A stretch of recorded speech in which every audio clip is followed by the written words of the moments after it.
Assalamualaikum warahmatullahi wabarakatuh. Berjumpa lagi dengan saya Siti Umi Fitri SPD MSI, guru IPA dari Kota Salatiga. Mari siswa kelas 8 SMP semester 2 kita melanjutkan latihan penilaian akhir semester atau PAS kelanjutan dari kemarin ya. Kalau kemarin nomor 1 sampai dengan 20, berarti sekarang nomor 21 sampai dengan nomor 40 ya. Masih berpedoman pada buku yang sama, yaitu buku terbitan Kemdikbud untuk K13 untuk kelas 8 ya. Kemudian dalam latihan penilaian akhir semester ini ada soal, ada kunci jawaban, dan juga ada pembahasan ya. Jadi lengkap sekali. Hari ini kami maksudkan agar kalian dalam penilaian akhir semester mendapatkan nilai yang maksimal. Langsung saja mari kita ikuti ya. Soal nomor 21. Bagian kulit manusia yang mengandung kelenjar keringat adalah, ada epidermis, dermis, stratum corneum, lapisan Malpighi. Jawabannya adalah B, dermis ya. Ya, di sini ada kelenjar keringat. Nah, ini bukan keringan tapi keringat ya, mohon maaf. 22. Kandungan yang tidak terdapat pada urin primer adalah, ya, urin primer adalah terjadi di glomerulus, penyaringan di glomerulus ya. Di dalam urin primer tidak mengandung protein tetapi terdapat asam amino, glukosa, natrium, kalium, ion-ion, dan garam-garam lainnya. Berarti jawabannya adalah A. 23. Bagian dari ginjal berupa saluran yang mengumpulkan urin disebut ya. Jawabnya adalah tubulus contortus, berupa saluran yang mengumpulkan urin yang terdapat pada sumsum ginjal yang berupa badan-badan yang berbentuk kerucut. Jawabannya A. 24 ya. Kegagalan ginjal sehingga tidak dapat membuat urin disebut, nah ini jawabannya A ya, albuminuria, yaitu kelainan pada ginjal karena terdapat albumin dan protein di dalam urin. Ada lagi yang lain ya, ini bisa untuk dibandingkan, untuk kita pelajari agar kita bisa menguasai pelajarannya. Ada diabetes mellitus karena kekurangan hormon insulin sehingga urin ada gulanya. Nefritis yaitu kerusakan pada glomerulus karena infeksi kuman biasanya oleh bakteri. Kemudian batu ginjal karena ada batu di dalam ginjal.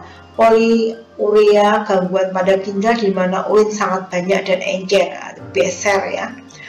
Anuaria, kegagalan ginjal sehingga tidak dapat membuat urin, penyebabnya adanya kerusakan pada bagian glomerulus. Selanjutnya berarti nomor 25. Jika suatu sumber bunyi merambat dengan kecepatan 1500 meter per sekon dan frekuensinya 600 Hz, maka panjang gelombang bunyi tersebut adalah, cara menghitungnya seperti ini ya, diketahui kecepatannya V 1500 meter per sekon, frekuensi atau F itu 600 Hz. Untuk menentukan panjang gelombang atau lambda itu V per F, langsung 1500 dibagi 602 setengah meter. Jadi jawabannya adalah B. Soal nomor 26. Apabila periode suatu bunyi 0,5 sekon, maka frekuensi bunyi tersebut termasuk jenis bunyi. Nah, ya, jawabannya C, infrasonik ya. Ini diketahui T-nya kan 0,5 sekon. F sama dengan seperti 0,5 ketemu 2 Hz. 2 Hz masuknya sini ya, infrasonik. Berarti jawabnya C. Perhatikan gambar berikut. Satu gelombang itu satu lembah, satu puncak ya. Gelombang transversal dari A ke E. A ke E berarti satu gelombang sebanyak, nah jawabannya adalah B ya, satu puncak satu lembah. Sekarang nomor 28. Perhatikan gambar berikut. Jaraknya ini 1,5 gelombang 4,5 meter. Ya, jika gelombang tersebut menempuh waktu selama 0,6 detik, periode gelombang tersebut adalah, langsung kita hitung. Dari AD itu terdapat 1,5 gelombang, yaitu sebanyak 4,5 meter. Maka setengah gelombang lambda sama dengan 4,5. Untuk satu gelombang maka panjang gelombangnya adalah A sampai C ya. Satu gelombang kan ini A sampai satu puncak satu lambda A sampai C itu satu lambda sama dengan 4,5 dibagi 1,5, ketemu 3 meter. Menentukan periode gelombang atau satu gelombang yaitu TAD ya 0,6 detik. TAC sama dengan lambda AC dengan lambda AD kali TAD, yaitu 2/3 kali 0,6 detik, ketemu 0,4 detik. Berarti jawabannya adalah B. 29. Gelombang bumi akan merambat lebih cepat jika mediumnya adalah, nah ini ya, jawabannya B, besi ya. Gelombang bumi akan merambat dengan kecepatan yang berbeda-beda sesuai dengan mediumnya. Medium padat akan merambat paling cepat dibanding medium cair dan medium gas. Semakin padat medium, maka semakin cepat bunyi merambat. Maka medium yang lebih cepat merambat dalam soal ini adalah besi atau B ya. 30. Jika diketahui periode bunyi adalah 0,05 sekon, maka bunyi tersebut termasuk frekuensi bunyi ya 0,05 sekon, atau berarti frekuensinya diketahui seper F seper T yaitu 20 Hz. 20 Hz di sini ikutnya adalah C ya, audiosonic ya. 31. Astronot membawa rekaman lagu yang dia bawa dari bumi dan diputar di bulan. Namun rekaman tersebut tidak dapat terdengar. Penyebab rekaman tidak terdengar di bulan adalah, jawabnya adalah ini. Perbedaan di bumi dan di bulan adalah ada tidaknya medium perambatan gelombang bunyi. Di bumi terdapat udara yang merupakan medium bunyi sehingga rekaman tersebut terdengar. Sedangkan di bulan tidak ada udara atau hampa udara sehingga tidak ada medium perambatan gelombang bunyi, sehingga rekaman tersebut tidak terdengar. Jawabannya adalah D. Di bumi terdapat udara sedangkan di bulan hampa udara. 32. Gelombang suara dengan frekuensi 0,5 Hz dan panjang gelombang 1 meter, maka cepat rambat gelombang suara tersebut adalah, berarti yang ditanya V ya, diketahui F-nya 0,5 Hz, lambdanya atau panjang gelombangnya 1 meter, sehingga V sama dengan F kali lambda yaitu 0,5 kali 1 ya, ketemu 0,5 meter per sekon. Jawabannya adalah B. 33. Pernyataan yang sesuai dengan sifat-sifat yang dimiliki cahaya adalah sebagai berikut ya. Sifat-sifat cahaya adalah ini ya. Cahaya dapat dilihat oleh mata, cahaya merambat lurus, dapat menembus benda bening, terjadi pemantulan atau refleksi, terjadi pembiasan atau refraksi, terjadi pelenturan atau difraksi. Nah, ketemu ya, jawabannya adalah C. Terjadi refleksi, refraksi, dan difraksi. Soal nomor 34. Sebuah pensil diletakkan tegak lurus pada sumbu utama cermin cekung dengan jarak fokusnya 4. Ya. Apabila jarak pensil terhadap cermin 8 cm, maka jarak bayangannya adalah F-nya 4, S-nya 8. Maka jarak bayangannya adalah seper F sama dengan seper S plus seper S aksen. Seper X aksen sama dengan seper F min seper S, yaitu seper 4 dikurangi seper 8. Sama-sama bisa dibagi 8. 2/4 seper 8. Sehingga 2 dikurangi 1 seper 8. S aksen sama dengan 8 cm. Dan jawabannya adalah D. 35. Perhatikan gambar berikut.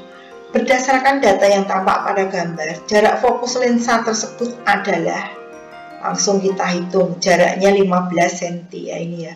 Jarak bayangannya 30 cm positif ya.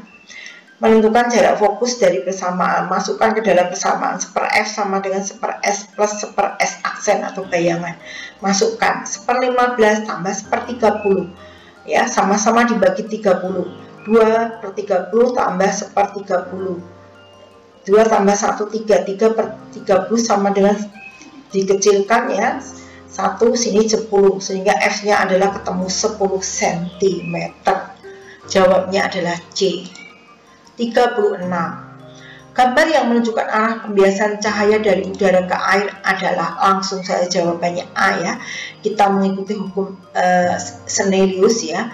Sinar merambat dari zat optik yang kurang rapat ke zat yang lebih rapat sehingga sinar dibiaskan mendekati garis normal. Nah ini garis normalnya ya. Karena air merupakan zat optik yang lebih rapat dibandingkan udara, maka arah pembiasan akan mendekati garis normal seperti pada gambar ini ya. 37. Gambar sinar istimewa pada cermin cekung ya. Pada rumus cermin cekung adalah ini, sinar datang sejajar sumbu utama. Sinar datang sejajar sumbu utama ini ya. Kemudian sinar datang melalui titik F. F-nya ini akan dipantulkan seolah-olah berasal dari ini sejajar sumbu utama, dan sinar dari titik M atau pusat kelengkungan akan kembali dipantulkan melalui pusat kelengkungan. Berarti jawabannya adalah B ya. Sinar datang sejajar sumbu utama akan dipantulkan melalui fokus. 38. Suatu benda ditempatkan di depan lensa. Bayangan yang dibentuk dari lensa memiliki jarak. Nah, langsung F-nya kan 18, S-nya 10. Menentukan jarak bayangan atau S aksen. 1/f sama dengan 1/s plus 1/s aksen. Langsung 1/s aksen adalah 1/f, pindah posisi ya.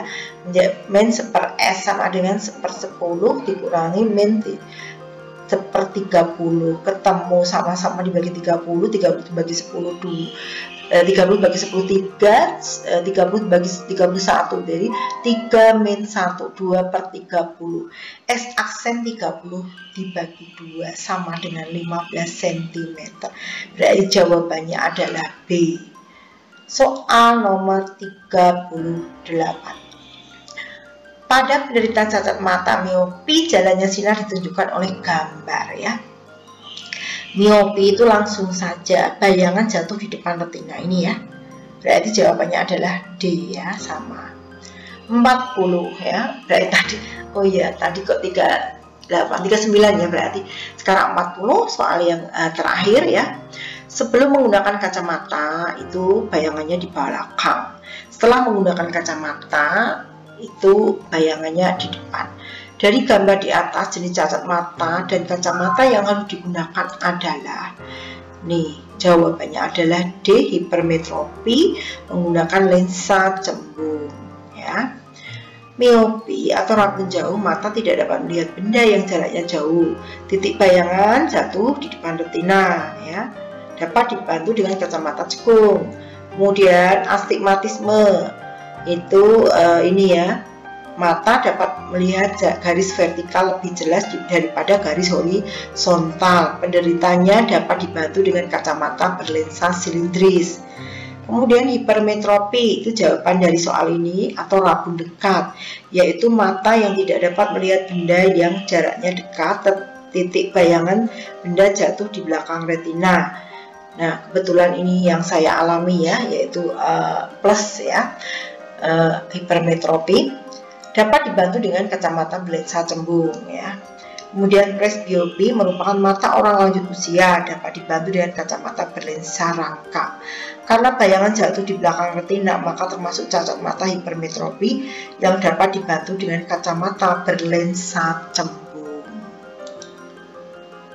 Nah, ternyata pembahasan kelanjutan dari video yang kemarin, yaitu nomor 21 sampai 40, latihan penilaian akhir semester kelas 8 semester 2 untuk siswa SMP sudah selesai. Mohon maaf jika dalam penyampaian banyak salah-salah kata, dan saya akhiri. Assalamualaikum warahmatullahi wabarakatuh. Terima kasih semuanya, salam sehat dan salam santun.